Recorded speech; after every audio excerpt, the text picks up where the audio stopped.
Hello and welcome. My name is Mabel Kebirungi, speaking to the ever lovely Anita Karungi, tennis commentator. We're talking about the Asian swing, and when we last spoke, it was midway. Now it's done, and we have a new winner, some unlikely gentleman who was ranked 204.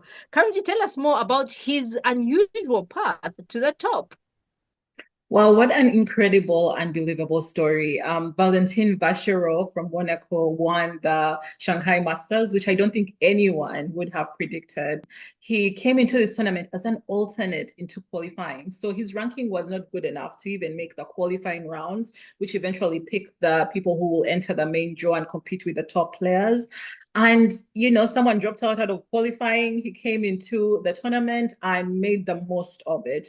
He played some incredible tennis, some very long matches. He beat so many top 20 players along the way, including Novak Djokovic in the semifinal. And then, like the story couldn't get any better. He ended up meeting his cousin Arthur Rinderknecht in Yeah. the final. It was a family affair, and this was the first family final we have had in tennis since the famous Williams sisters. So it was really incredible to see both these men who have been on tour for a while.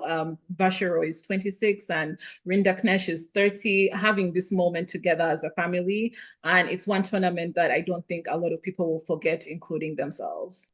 You spoke about Djokovic, who was beaten in the semis. I was rooting for Novak Djokovic, but he seemed to struggle quite a bit, and titles are becoming more and more elusive.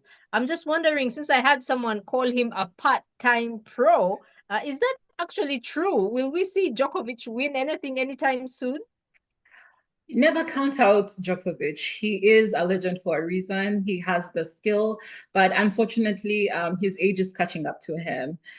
Because when Sinner and Alcaraz weren't in the tournament anymore, everyone looked at Djokovic as the favorite to actually win it. He has won it 4 times before, and he's such a master in hard court, events and big ones especially. But when we see his matches throughout the tournament, we could see him struggling physically. Yes, the conditions are bad, but he just couldn't keep up with everyone else. And unfortunately, in his semifinal against Vacheron, he struggled quite a lot. Almost after every point, he was bending over, hunching back, at one time lying on the floor. He took a number of medical timeouts, but all that wasn't enough to make it to the final stretch. What does his future hold? I honestly don't know. Djokovic is someone who he still has a lot of goals. I think he definitely is chasing that 25th slam. He definitely wants to keep adding on to his already long list of records. But I think 2026 may be his last. We'll see how it goes. Okay, now let's move over to the ladies. Wuhan ended. It seemed to be an all-American affair, and I must say there were not that many newbies in the finals, the last final games. Yeah, it was a sharp contrast to the men's masters. In the semifinals of the women's tournament in Wuhan, all four of the semifinalists were top 10 players. Coco Gauff played against Paulini, and Sabalenka, who was the defending champion, played against Pegula. Now, Pegula and Gauff, like you said, we had all Americans. They are the ones who made it to the final. Gauff winning, which was such a good result for her after winning Yeah. Roland Garros. She has had not the best of times. She has been struggling with her form. Her serve has been really poor. She had to hire the biomechanist that we talked about during the US Open. And it seems like during Asia, she plays really, really well, just like last year. This year, she also won another tournament in Asia, and we'll see how, everything wraps up in the WTA finals.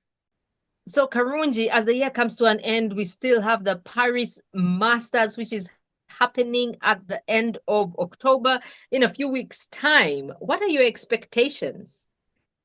I think what Shanghai has taught me is not to have any expectations. Anything can happen, especially towards the end of the season when most of the players are exhausted and there have been a couple of injuries and retirements, as we have seen in Shanghai. Yes, Sina and Alcaraz are back in action in Paris. And there is an interesting statistic that since 2023, any event that Sinner and Alcaraz, both of them, if they have entered the event, one of them has won it. So we'll see if that statistic still holds. It's an indoor hard court tournament. It's the only Masters Yeah. that is played indoors. So that also changes the conditions. It definitely plays different, and I'm excited. I'm excited to see how this season will end after such a long and tumultuous journey. Well, thank you so much for your time, Anita Karungi, and we shall be back either before, during, or after the Paris Masters. Do take care of yourselves.